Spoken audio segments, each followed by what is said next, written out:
Достар, видеомыз басталмай тұрып, теманы айтып кетейін. Бүгін мен сіздерге шапка жасап үйрететін боламын. Және де тез астағы түс подписаться кнопкасын басып кетейік. Және де менде жаңа конкурс. Осы каналға кім ең көп өздеріңіз достарыңыз болуы мүмкін, или там мама, папа бәрін шақыра беріңіздер. Кім ең көп адам келеді, сол адамға мен бесплатно күшті мощный шапка жасап беремін YouTube каналына. Сондықтан тез астағы түс подписаться кнопкасын басайық, лайк, комментарий жазайық. Ендеше, давайте кетіп бастайық. Қалай шапка жасап екенін үйрететін боламын. Так, достар, мінекей сіздер менің рабочий столымдасыздар. Мен мінекей фотошопқа кірдім. Фотошоп менде 2017 жылғы. Так, бастау үшін біз создатқа басамыз. Так, міне кірдік. Енді мына жерге атын өзгертпей қойсаңыздар болады. Ширинасын біз 2560 пен, ой, қазақшада тұрген, 2560 пен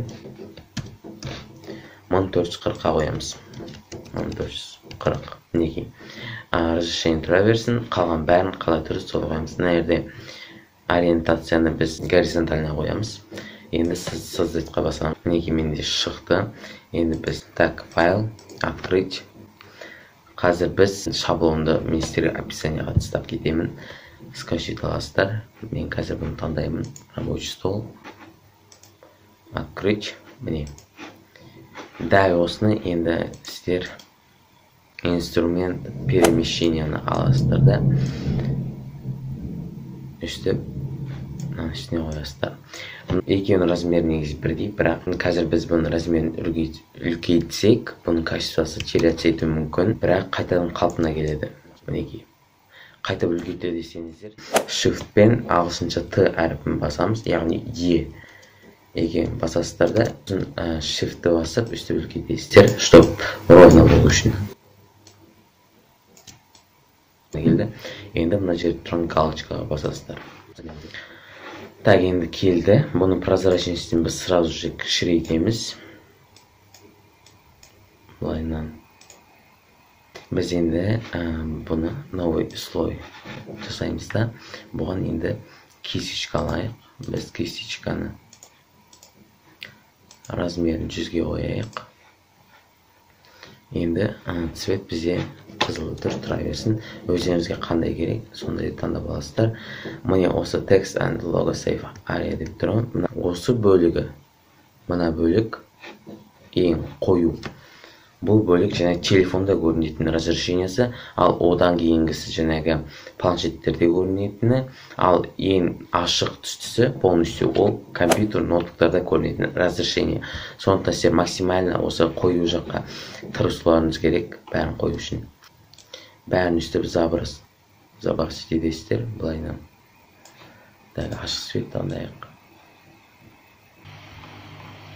Так, енді мына жерге кішкене біз міне осындай бола берсін жарайды. Көп қиналмай қояйық.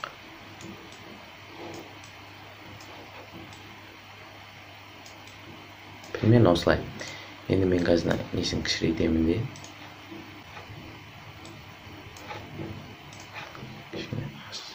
Қолданамын.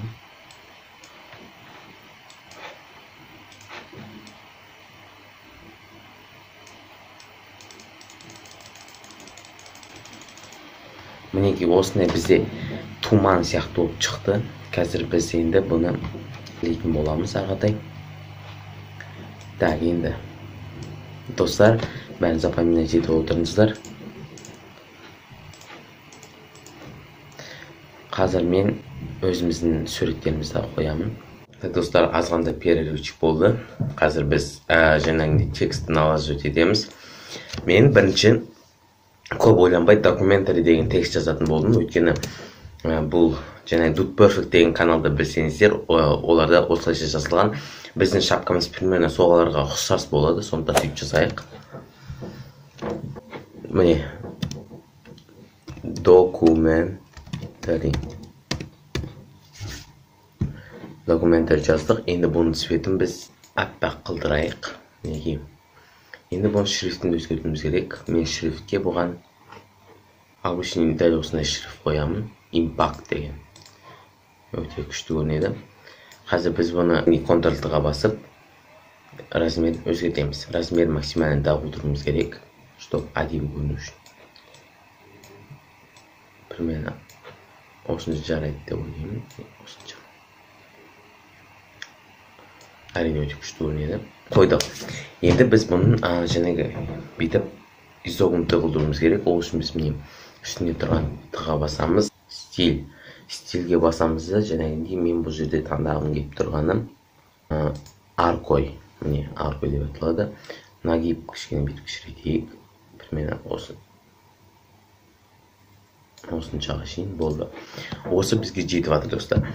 Енді біз документтер деген текстке басамыз да, екі рет басамыз.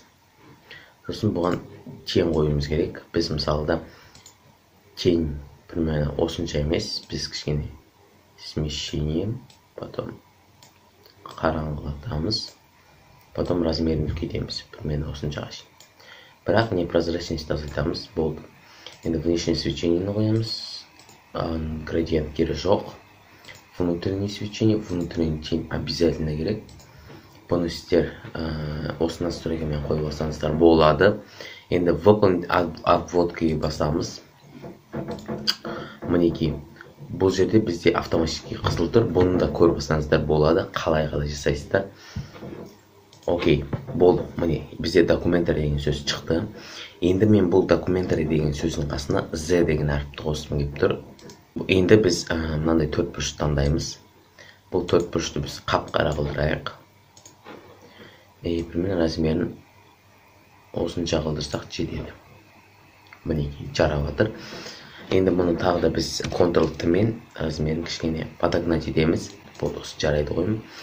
Енді біз бұны перемещение кнопкасын алып, бұны әкелеміз де, қайтадан Ctrl мен бұрғын келіп тұр мысалда.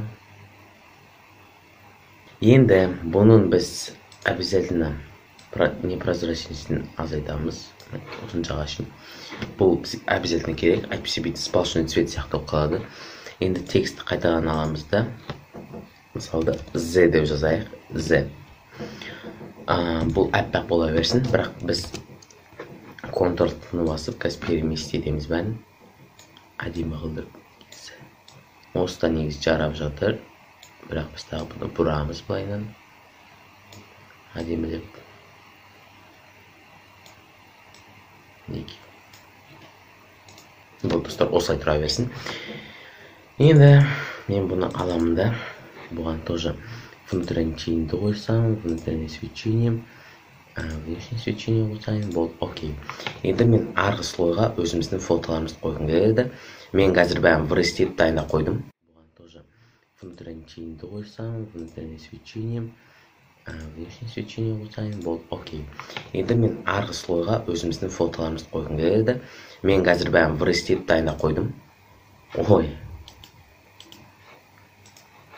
Максимально кішірейтеміз. Так. Ctrl-ті несі болған жоқ. Қазір мен мына кішкене узкий оқалды қарап тұрсаңыздар, я. Біз бұны соншалықты қоймаймыз. Документарий артына қойдық. Енді бұл слойды біз документарий деген сөздің артына қоймыз керек, чтобы ол сөз көрініп тұру үшін. Мінекей біз қойдық. Документарий көріңіздер, қалай әдемі шықты. Енді қасына мінекей мен аламыз, етеміз. Мына бүйтіп артына қойсақ болады, тоже күшті көрінеді. Артына қойғанда бүйтіп. Так, бірақ документтер деген сөзді алып тастаймын, басқандай сөз қоямын. Так, мінекей. Енді бұның бәріне біз екеуіне де жаңағындай теңдер қойып шығуымыз керек. Тең. Бірақ мынаған басамыз. Скопировать стиль слоя и осыған басамыз. Потом енді бұл жерге біз вклеить стиль слоя басамыз. Болды. Тура осындай тең болып шығады. Содан кейін біз санчонкіден басайық. Внутренний тень тоже керек деп ойлаймын. фотка қатты керек емес негізінен достар. Бірақ бұны тос қоссаңыз да болады. Міне осылай болып шығады. Бірақ бұл жерде керегі жоқ деп есептеймін. Болды, енді окей. Енді бізге бір әдемілік үшін бір финтифлюшке қосуымыз керек деп есептеймін. Ол үшін біз тағы да жаңағы 4-3-қа басамыз. Міне осы 4-3 шықты. И бұл прямоугольникті біз ең басына апарайық. Разница не имеет дейді. Бұны зен артына қойып қазір. Зен артында тұру керек. Болды. Енді бұны непрозрачностьін сразу кішірейтеміз. Осыншаға шейін. И сразу Ctrl-T-ға басып, біз бұны размерін подводить етеміз. Мен примерно осылай жасағым келіп тұр. Бүтін сыртынан шығып тұрған сияқты. Болды. Енді осыны Ctrl-G арқылы копировать етіп, бәрін түсіп шығамыз. Ctrl-G. Біреуін қойдық мінекей. Енді қайтадан Ctrl-G. Тағы біреу мінекей. И тағы да Ctrl-G. Бұны біз былай жасаймыз. Болды. Осылай шықты. Енді арғатай өздеріңіз ойланып жасасаңыздар болады. Бұл open туториал болып шықты. Бірақ сіздер тағы да мына жерге осы домалаққа басып, цветовой том насыщенностьке басамыз да, ұнайтын цветокоррекцияңызды тауып алсаңыздар болады. Енді қайтадан басамыз да, цветовой балансқа басамыз. Мен кішкене көкшілдеу, потом фиолетовый қосып тұр, и кішкене синий. Бұл жостқа шықты, достар. Енді дәл осы жерде біз тағы не жасақ болады. Бізге, достар, фон керек. Біз мына жердегі астындағы ең фонды алып тастап, бұл жерге және әппақ фон қылып қалдырып қойсаңыздар да болады. Енді осы жерде сіздер мына жаққа YouTube-тың атын қойсаңыздар болады. В общем, достар, бізде дәл осындай шапка шықты. Бұны жаңағы екі боктан бүйтіп вырастетсеңіздер, тіпті керемет болып шығады. Окей, достар, кеттігенше.